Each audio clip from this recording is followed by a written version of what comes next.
என்கிட்ட சொல்லார், சார் நான் ட்ரை பண்ணி பார்த்தேன் சார். என்ன ட்ரை பண்ணி பார்த்தேன்?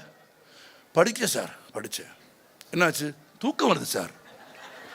படிக்க ஆரம்பிச்ச உடனே தூக்கம் வருது சார். நிறைய பேர் என்கிட்ட சொல்லியிருக்காங்க. நான் என்ன தெரியுமா சொல்கிறேன்? தூங்கு.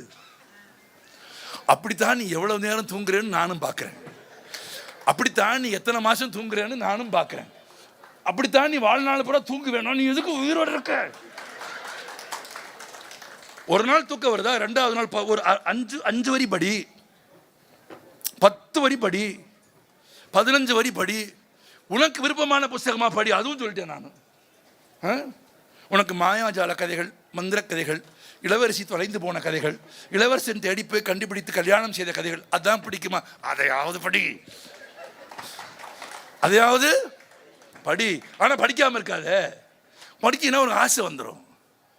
கொஞ்சம் கொஞ்சமாக உனக்கு ஆசை வரும். ஆசை வர வர அப்புறம் நீயே உனக்கே தெரியும், இது சும்மா டாவு கதை, சும்மா இளவரசி, இதெல்லாம் இது இல்லை. இதை தவிர வாழ்க்கையை பேசும் கதைகள் இருக்கா? இருக்கு. வாழ்க்கையை பேசும் நூல்கள் இருக்கா? இருக்கு.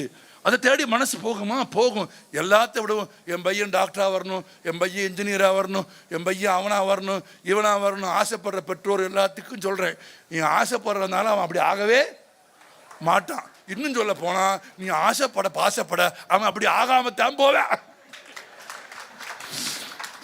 இதை ஒரு தடவை சாபம் கொடுத்துட்டு போகணும்ல நம்ம சக்திக்கு. நீ வெறும் ஆசைப்பட்டினா அவன் அப்படி ஆகவே மாட்டான். ஏன்னா நீ படிக்காம அவன் படிக்கவே மாட்டான். நீ வீட்டில் புத்தகத்தை எடுத்து வச்சுட்டு தலைகீழாவது படிக்கிற மாதிரி நடி, அவன் படிச்சிருவான். நீ படிக்காம டிவியை போட்டுட்டு படிடா படிடா படியடா அப்படின்னு நீ 10 சிலபுள்ள சொல்லிப்பாரு, அவன் அசரவே மாட்டான்.